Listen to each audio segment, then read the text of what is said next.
Everybody says we got to get the next offensive genius guru out there. There's going to be some people that are probably squarely focused on Jesse Minter, right? Chargers defensive coordinator who worked under McDonald in Baltimore the whole bit, has done very well because now they're seeing the blueprint that this guy brings out to Seattle. And you talk about the pairing with John Schneider and the ability to draft and develop. And all of a sudden, what they have done to Kyle Shanahan, one of the masterminds offensively in this game, the last two games, Week 18 in San Francisco, and now here in the divisional round, 8 quarters played, 9 total points. That's virtually unheard of. It is virtually unheard of, especially with a Kyle Shanahan-led offense. But I will say this, and again, I spent the summer with the Seahawks, helping them in scouting and doing some things. Oh, so because this is your doing. You're part of it. Sorry, your point was what? But, I was there. I saw some stuff. And what I saw from Coach Mike McDonald was the growth from him from year 1 to year 2, Chris, was phenomenal. You got to think a 30-something-year-old head coach, late 30-something-year-old head coach, was in banking before, decided to switch careers and be a football coach, right? Was in Michigan, was in Baltimore, and he got this head coaching job opportunity. And really, you don't know what you don't know. And going into this year, he had a plan for how he wanted the messaging to be. He had a plan for how he wanted the branding to be. He had a plan for how he wanted each practice to be and how he put his stamp on this team. And to see, after he put his stamp on this team, to see him having the success, man, is definitely a joy to see. Well, there were a lot of people that were wondering how the move was going to be when they traded Geno Smith to the Raiders and brought in Sam Darnold on that $100 million contract. And look, second straight regular season, he played great. Oh, now we get to his bugaboo, right? Crunch time. Now we hear on Thursday he's got an oblique injury. Hadn't thrown a pass in practice since then. How is he going to be? Well, thankfully, the special teams and defense kind of took care of him. I thought he looked great in the limited number of throws. Well, Chris, so the offensive line for this Seattle Seahawks team, and this is kind of explaining why the San Francisco 49ers, because they were so beat up, they just could not hold up against the run. And when your guard and tackles and your centers can literally take other 300-pound men, pick them up and move them off the ball to where you're putting them in the laps of the linebackers, it's very hard to play defense that way. And so any single time that Sam Darnold turned around to put the ball in the belly of Kenneth Walker, the entire defense for the San Francisco 49ers had to react. Opened up play-action passing opportunities. So when you're not stopping a run in the middle of your defense, it exposes other parts of your defense. Yeah, and you talked about the ground game where in that Week 18 win in Santa Clara, they ended up grounding out 180 yards. On this night, 175. So kudos to that offensive line and the running backs, even though Zach Charbonnet went down early with a leg injury. So we'll get word on that. As far as San Francisco, quickly, is it just a matter of too many injuries to overcome, too many blue-chip players, or is there something that this team has to do in the offseason in order to get back to playing in an NFC title game?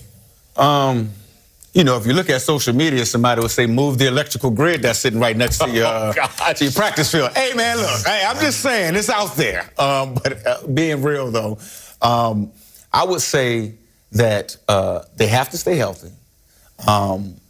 We've seen this from Kyle Shanahan. Kyle Shanahan is an excellent regular season coach. But for whatever reason, when we get to the playoffs, he's either always injured, something happens. And Chris, and I know I've said it before, I believe the reason why they did so much to go get Trey Lance was because of the skill set Trey Lance possessed. And now Trey Lance... You're not going to put this on Brock Purdy. No, I think Brock is fine. Brock processes well, all of that. But when you're down, elite players, you need a creator quarterback that's going to elevate above that. That's all I'm saying. Okay, I don't know. I thought Brock Purdy played fine until the Ernest Jones interception. I thought he played well. He did play fine. Okay, but this was on much more than just Brock Purdy. It is. They didn't have Brandon Ayuk play a single snap. We have seen Kyle Shanahan lose these ways before with injured team, quarterback not being able to overcome the injuries. And this is how it's looked. Okay. I'm just saying. We've seen it before, Chris. Both sides, the winning team, Seattle, who will host either the Bears or the Rams, depending on the outcome of that game on Sunday. We'll also hear from the Niners as well. But knew nothing about this because Sean Payton had his first press conference. More players went up to the podium, had their press conferences. Then he went back to a nearly empty media room and made this explanation. So, I mean, I imagine that the teammates are stunned right now. Yeah. First of all, before we get into what the teammates are feeling and stuff like that, Bo Nix, get well soon, bro. Gutty performance all year. Your team always had a chance when you're healthy and you're behind the center. So I don't want to, let this moment go by without showing the respect to the starting quarterback of the Denver Broncos. That's number one. Number two, Sean Payton did what he's supposed to do. You're supposed to go out there and say what you got to say about the number 2 quarterback and Jarrett Stidham and try to inject some type of confidence into your team, because if I'm on that team and I'm one of, Bo Nix's teammates for the Denver Broncos, and I hear this after the celebration and after everything, it's like you start to ask yourself, do we even got a chance next week? How do they have a chance, by the way? What does Sean Payton have to do? He has to manage the first 3 quarters a whole lot better than he has throughout the season. Because the first, with 8 comebacks from Bo Nix. Game-winning drives. Yeah. They've messed up the first 3 quarters and then always had to, crazy offense to get back into the game in the 4th. So now Sean has to be a little bit smarter, right? Punt it a little bit more. Not go for it sometimes. Take the points when you can. You got to play the field position games at times. I think it'll be frustrating for Sean Payton because he's a great play caller, but that's how you go. That's how you got to do what you got to do to win. And they're going to be facing a great defense, whether it's Houston, who's the #1 defense in the NFL, or New England and Mike Vrabel, and you know that they will be ready. They're going to be getting after it. It's going to be, well, they got a week to figure it out. As for Josh Allen and the Bills, they have another offseason to figure out what went wrong. For Allen, 8 playoff wins. That is the most ever by a quarterback without a Super Bowl appearance, and the reigning MVP is wearing this one. It's extremely difficult. I feel like I let my teammates down tonight. Your emotion. It's been a long season. I hate how it ended, and it's going to stick with me for a long time.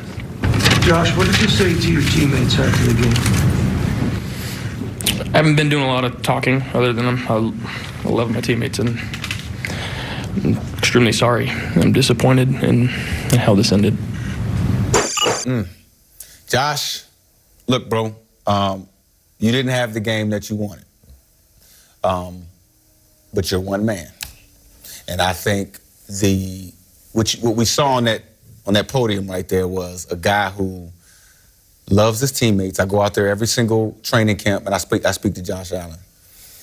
Every time you talk to Josh, every time you talk about Super Bowl aspirations and things like that, all he wants to do is talk about his teammates. He doesn't even want to take credit for the great quarterback that he is. So I understand the feeling that he had after that game. You can't turn the football over, make some of the decisions that he made and not think that it doesn't fall on you to a degree. But I will say this. The entire team is looking at you for confidence. The entire organization is looking at you for confidence right now. Okay?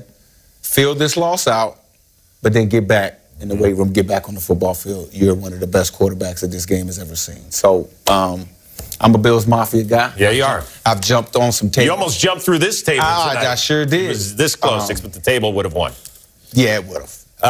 They lost, Chris. I know. No Joe Burrow. Look, what was the narrative? No Lamar Jackson. That's the thing. What was the narrative coming into this playoffs? No Mahomes, no Lamar, no Joe Burrow. This was supposed to be your year. Even if this wasn't the best Bills team that he has had, it was still good enough to win on the road in Jacksonville, to have the lead late in the 4th quarter in Denver, to have your shots, and he ends up turning it over 4 times. He ends up missing some critical throws. We showed the one to Shakir.